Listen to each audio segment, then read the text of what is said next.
Shalom Jemaat GBI Jerusalem, Alkitab suara hari ini terdapat dalam 2 Samuel pasal 13 sampai 15. 2 Samuel pasal 13. Sesudah itu terjadilah yang berikut. Absalom bin Daud mempunyai seorang adik perempuan yang cantik, namanya Tamar. Dan Amnon bin Daud jatuh cinta kepadanya. Hati Amnon sangat tergoda, sehingga ia jatuh sakit karena Tamar, saudaranya itu. Sebab anak perempuan itu masih perawan dan menurut anggapan Amnon, mustahil untuk melakukan sesuatu terhadap dia. Amnon mempunyai seorang sahabat bernama Yonadab, anak Simea, kakak Daud. Yonadab itu seorang yang sangat cerdik. Katanya kepada Amnon, "Hai anak raja, mengapa engkau demikian merana setiap pagi? Tidakkah lebih baik engkau memberitahukannya kepadaku?"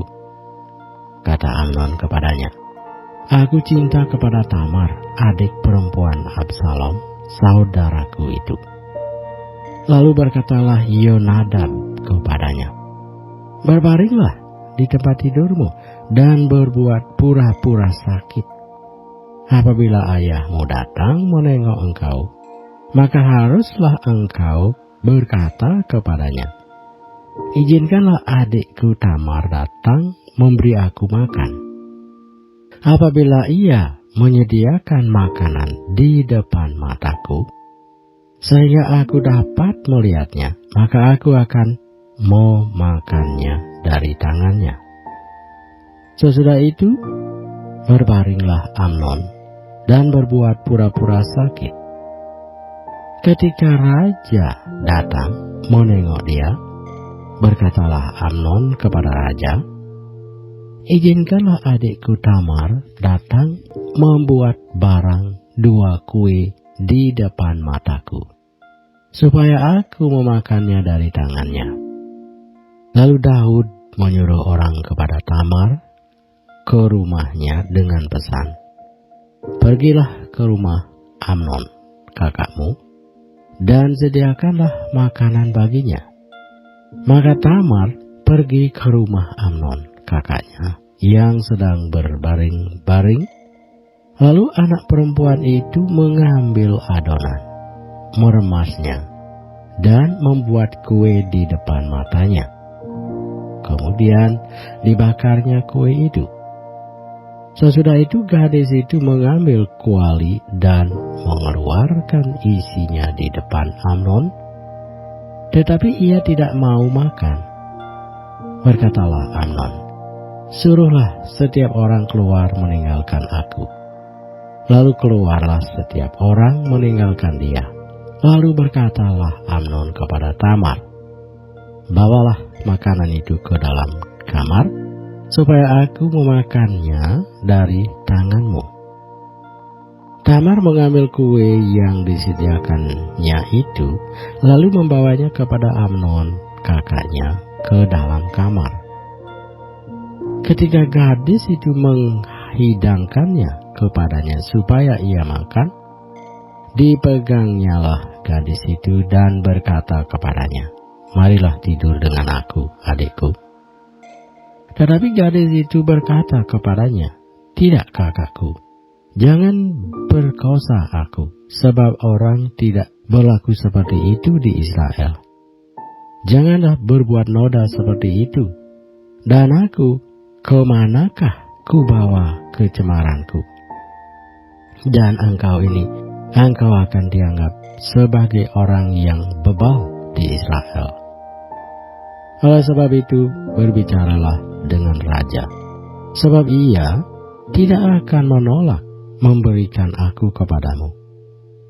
Tetapi Amnon tidak mau mendengarkan perkataannya, dan sebab ia lebih kuat daripadanya, diperkosanyalah dia, lalu tidur dengan dia. Kemudian timbullah kebencian yang sangat besar pada Amnon terhadap gadis itu. Bahkan lebih besar benci yang dirasanya kepada gadis itu daripada cinta yang dirasakannya sebelumnya. Lalu Amnon berkata kepadanya, "Bangunlah, enyahlah." Lalu berkatalah gadis itu kepadanya, "Tidak, kakakku, sebab menyuruh aku pergi adalah lebih jahat daripada apa yang telah kau lakukan kepadaku tadi." Tetapi Amnon tidak mau mendengarkan dia. Dipanggilnya orang muda yang melayani dia, katanya, "Suruhlah perempuan ini pergi daripadaku dan kuncilah pintu di belakangnya."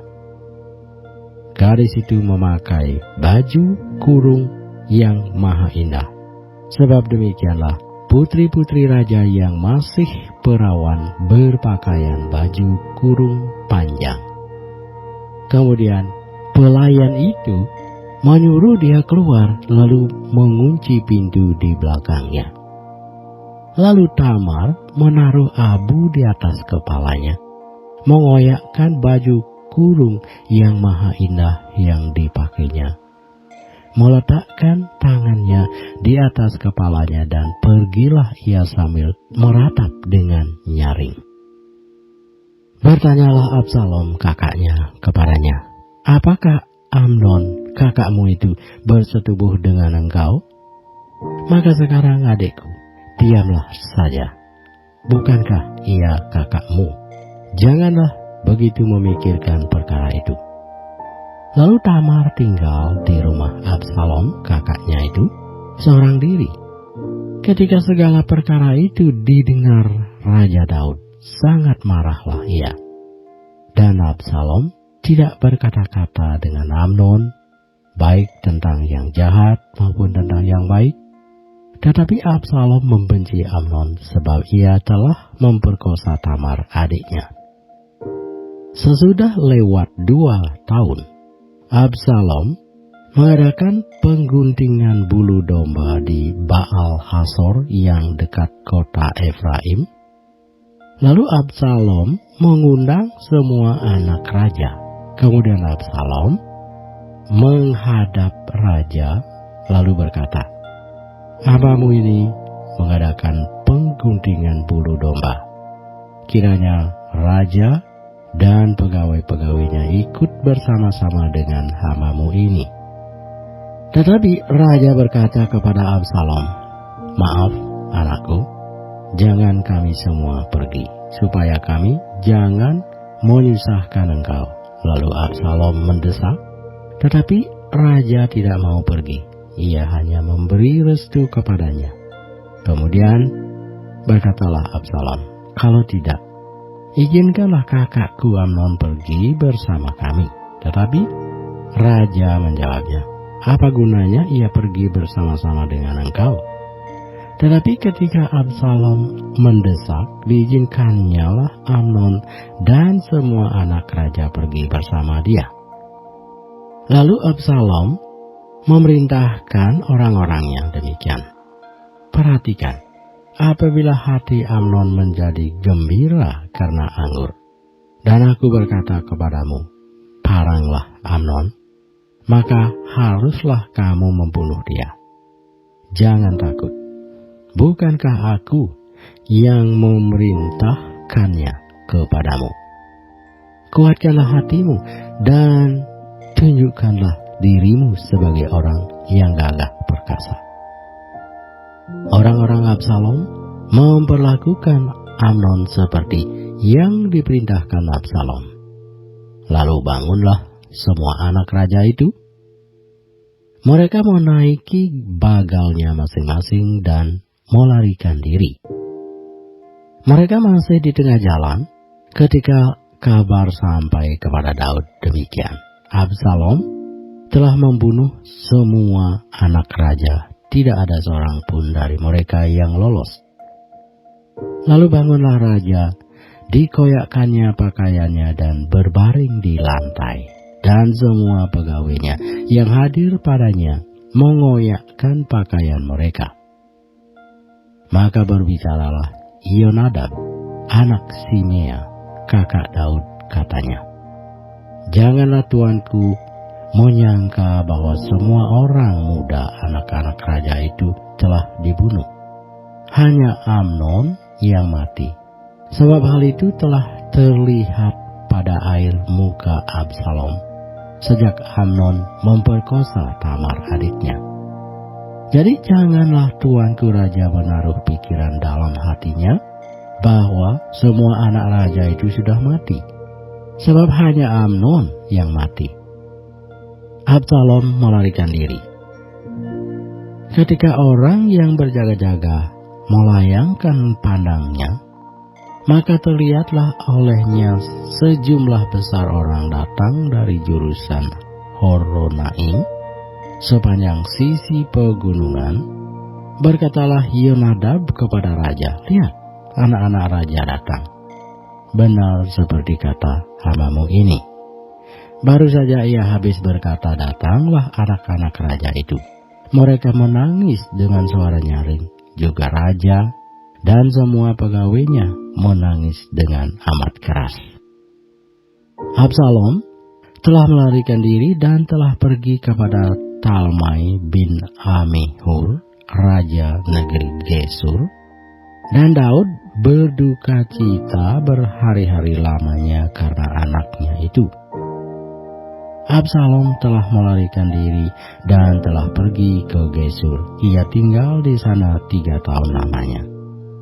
Lalu raja tidak lagi marah terhadap Absalom sebab kesedihan hatinya karena kematian Amnon telah surut. 2 Samuel pasal 14. Ketika Yoab, anak Seruya, mengetahui bahwa hati raja merindukan Absalom, maka ia menyuruh orang ke Tekoa menjemput dari sana seorang perempuan yang bijaksana. Lalu ia berkata kepada perempuan itu, "Berlakulah pura-pura berkabung dan pakailah pakaian berkabung. Janganlah berurap dengan minyak dan berlakulah seperti seorang perempuan yang telah lama berkabung karena seorang mati."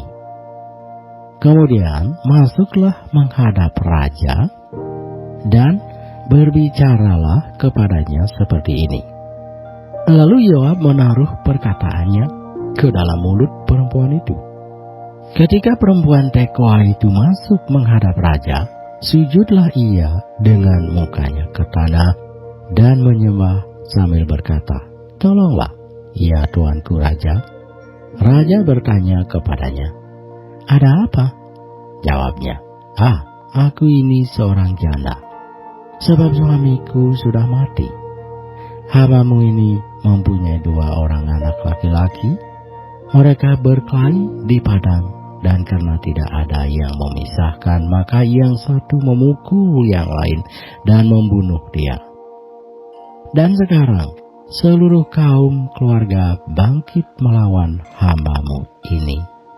Dan mereka berkata, "Serahkanlah orang yang membunuh saudaranya itu, supaya kami menghukum dia mati ganti nyawa saudaranya yang telah dibunuhnya itu, dan supaya kami memunahkan juga ahli waris itu. Mereka hendak memunahkan keturunanku yang masih tersisa itu dengan tidak meninggalkan nama atau keturunan bagi suamiku di muka bumi." Lalu berbicaralah raja kepada perempuan itu, "Pulanglah ke rumahmu. Mengenai engkau akan kuberi perintah." Perempuan Tekoa itu berkata kepada raja, "Aku dan keluargaku akan menanggung kesalahan itu, ya tuanku raja." Tetapi raja dan tahtanya tak bersalah. Lalu berkatalah raja, "Jika ada orang yang mengatakan apa-apa lagi terhadap engkau, bawalah orang itu menghadap aku, maka ia tidak akan mengusik engkau lagi." Kata perempuan itu, "Kiranya raja ingat kepada Tuhan Allahmu, supaya si penuntut tebusan darah jangan terlalu banyak menimbulkan kemusnahan, dan supaya mereka jangan memusnahkan anakku itu. Lalu berkatalah raja, demi Tuhan yang hidup, sehelai rambut pun dari kepala anakmu itu takkan jatuh ke bumi. Kemudian berkatalah perempuan itu, izinkanlah hamamu ini berkata sepatah kata lagi kepada tuanku raja. Jawabnya, katakanlah.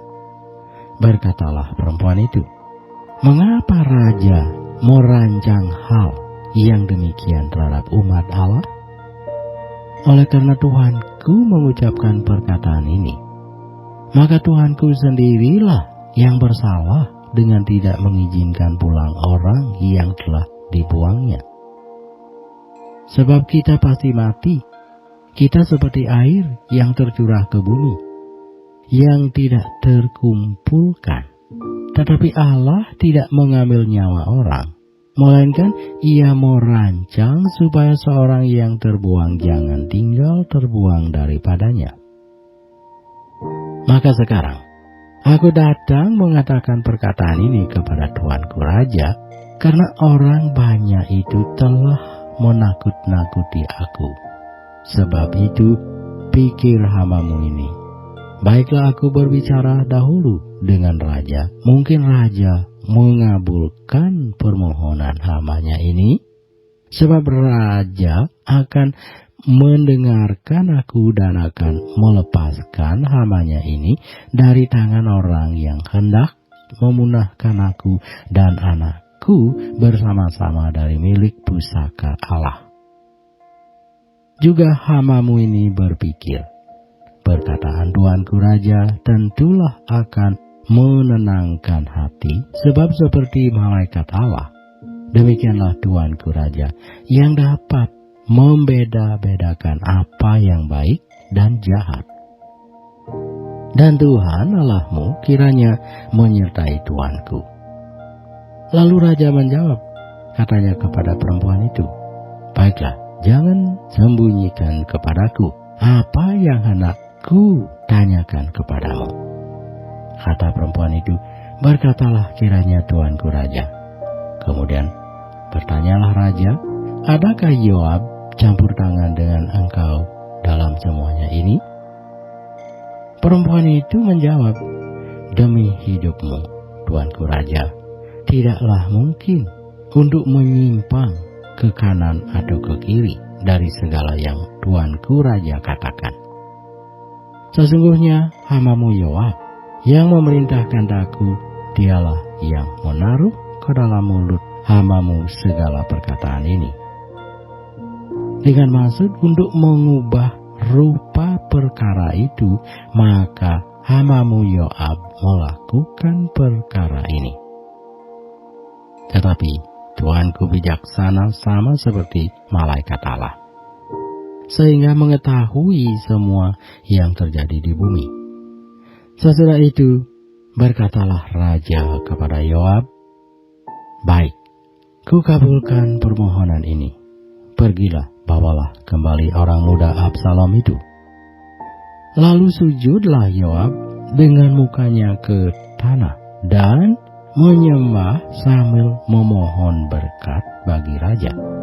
Dan Yoab berkata, pada hari ini hamamu mengetahui bahwa tuanku raja suka kepada hamba, karena tuanku telah mengabulkan permohonan hamamu ini. Lalu bangunlah Yoab, ia pergi ke Gesur dan membawa Absalom ke Yerusalem.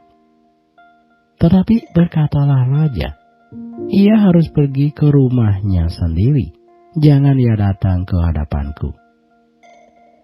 Jadi pergilah Absalom ke rumahnya sendiri dan tidak datang ke hadapan raja.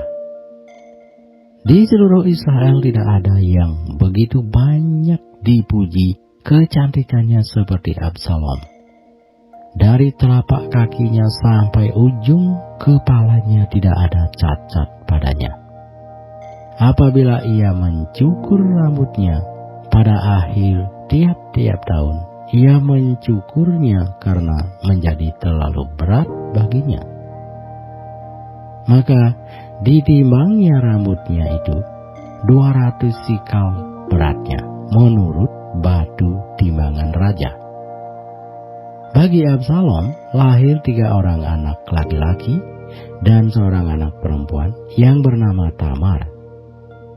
Ia seorang perempuan yang cantik. Setelah Absalom diam di Yerusalem genap 2 tahun lamanya dengan tidak datang ke hadapan raja, maka Absalom menyuruh memanggil Yoab untuk diutus kepada raja. Tetapi ia tidak mau datang kepadanya. Kemudian disuruhnya memanggil dia lagi untuk kedua kalinya, tetapi ia tidak mau datang. Lalu berkatalah ia kepada hamba-hambanya, "Lihat, ladang Yoab ada di sisi ladangku, dan di sana ada jelainya. Pergilah, bakarlah itu." Maka hamba-hamba Absalom membakar ladang itu. Lalu Yoab pergi mendapatkan Absalom ke rumahnya dan bertanya kepadanya, "Mengapa hamba-hambamu membakar ladang kepunyaanku itu?" Jawab Absalom kepada Yoab, "Ya, aku telah menyuruh orang kepadamu mengatakan, datanglah kemari, supaya aku mengutus engkau kepada raja untuk mengatakan, apa gunanya aku datang dari Gesur? Lebih baik aku masih tinggal di sana. Maka sekarang aku mau datang ke hadapan raja. Jika aku bersalah, biarlah ia menghukum aku mati."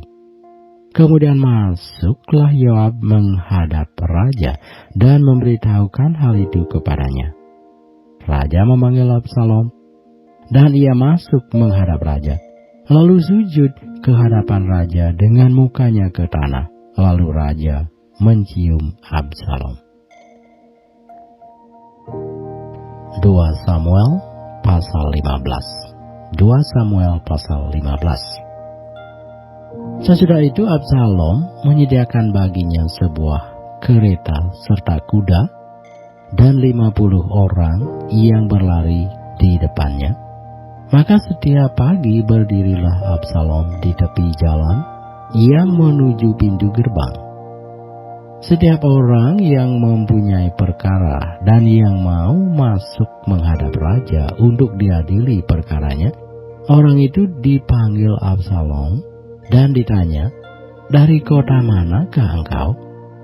Apabila ia menjawab, "Hambamu ini datang dari suku Israel anu," maka berkatalah Absalom kepadanya, "Lihat, perkaramu itu baik dan benar, tetapi dari pihak raja tidak ada seorang pun yang mau mendengarkan engkau." Lagi kata Absalom, "Sekiranya aku diangkat menjadi hakim di negeri ini, maka setiap orang yang mempunyai perkara atau pertikaian hukum boleh datang kepadaku, dan aku akan menyelesaikan perkaranya dengan adil. Apabila seseorang datang mendekat untuk sujud menyembah kepadanya, maka diulurkannyalah tangannya, dipegangnya orang itu, dan diciumnya."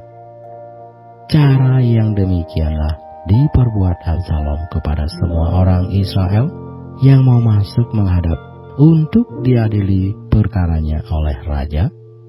Dan demikianlah Absalom mencuri hati orang-orang Israel.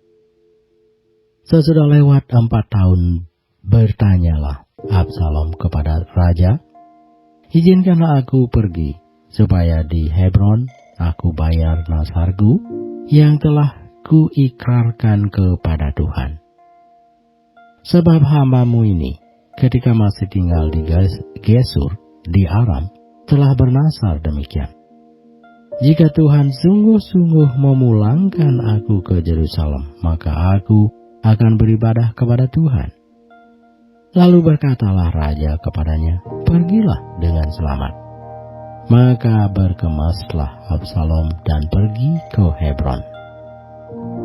Dalam pada itu Absalom telah mengirim utusan-utusan rahasia kepada segenap suku Israel dengan pesan, "Segera sesudah kamu mendengar bunyi sangkakala, berserulah, Absalom sudah menjadi raja di Hebron." beserta Absalom turut pergi 200 orang dari Yerusalem. Orang-orang undangan yang turut pergi tanpa curiga dan tanpa mengetahui apapun tentang perkara itu. Ketika Absalom hendak mempersembahkan korban, disuruhnya datang Ahitofel, orang Gilo itu, penasehat Daud dari Gilo, katanya. Demikianlah persepakatan gelap itu menjadi kuat, dan makin banyaklah rakyat yang memihak Absalom. Lalu datanglah seseorang mengabarkan kepada Daud, katanya, hati orang Israel telah condong kepada Absalom.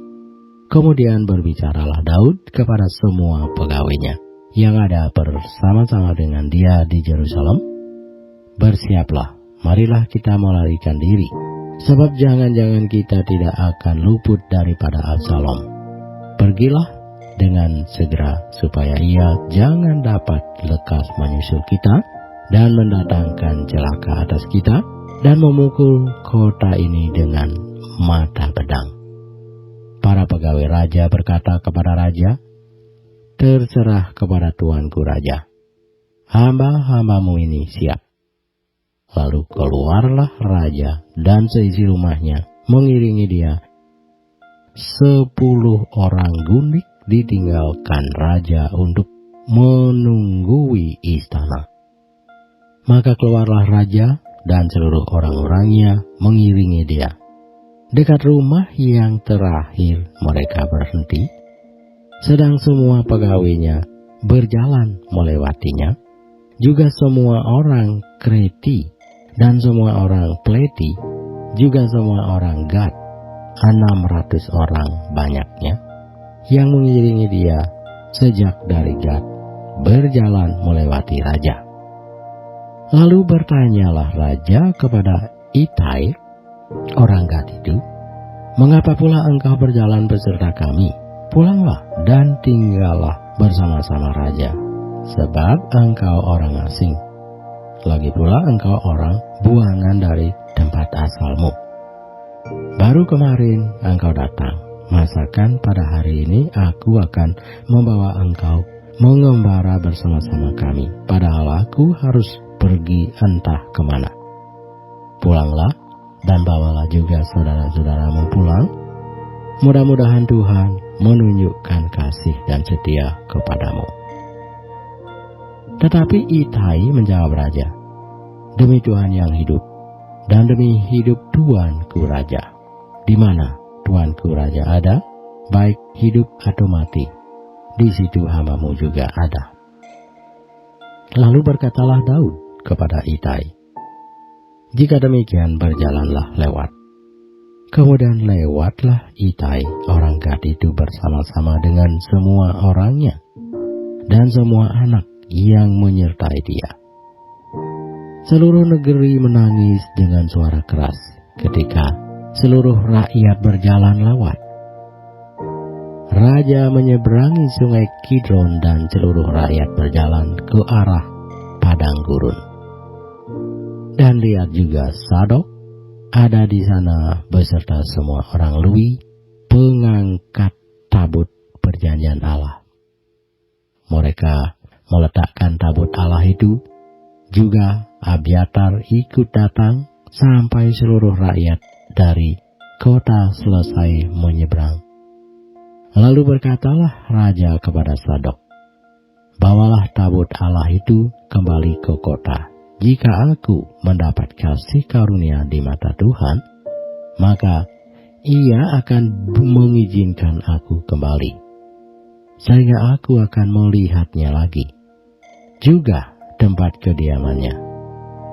Tetapi jika ia berfirman begini, aku tidak berkenan kepadamu, maka aku bersedia, biarlah dilakukannya kepadaku apa yang baik di matanya. Lagi berkatalah raja kepada Sadok imam itu, jadi engkau dan Abiatar pulanglah ke kota dengan selamat beserta anakmu masing-masing, yakni Ahimaas anakmu dan Yonatan anak Abiatar, ketahuilah aku akan menanti di dekat tempat-tempat penyeberangan ke padang gurun, sampai ada kabar dari kamu untuk memberitahu aku. Lalu Sadok dan Abiatar membawa tabut Allah itu kembali ke Yerusalem, dan tinggallah mereka di sana. Daud mendaki bukit Zaitun sambil menangis. Kepalanya berselubung, dan ia berjalan dengan tidak berkasut. Juga seluruh rakyat yang bersama-sama dengan dia masing-masing berselubung kepalanya, dan mereka mendaki sambil menangis. Ketika kepada Daud dikabarkan demikian, Ahitofel ada di antara orang-orang yang bersepakat dengan Absalom, maka berkatalah Daud, "Gagalkanlah kiranya nasihat Ahitofel itu, ya Tuhan." Ketika Daud sampai ke puncak, ke tempat orang sujud menyembah kepada Allah, maka datanglah Husai, orang Arki, mendapatkan dia dengan jubah yang terkoyak dan dengan tanah di atas kepala. Berkatalah Daud kepadanya, "Jika engkau turut dengan aku, maka engkau menjadi beban kepadaku nanti. Tetapi jika engkau kembali ke kota dan berkata kepada Absalom, 'Aku ini hamamu ya Raja. Sejak dahulu aku hamba ayahmu, tetapi sekarang aku menjadi hamamu. Dengan demikian, engkau dapat membatalkan nasihat Ahitofel demi aku.' Bukankah Sadok dan Abiatar, imam-imam itu, ada bersama-sama engkau di sana? Jadi segala yang kau dengar dari dalam istana raja, haruslah kau beritahukan kepada Sadok dan Abiatar, imam-imam itu. Ingatlah, di sana bersama-sama dengan mereka ada kedua anak mereka, Ahimaas, anak Sadok, dan Yonatan, anak Abiatar. Dengan perantaraan mereka haruslah kamu kirimkan kepadaku segala hal yang kamu dengar." Dan tibalah Husai, sahabat Daud, di Yerusalem tepat pada waktu Absalom masuk ke kota itu.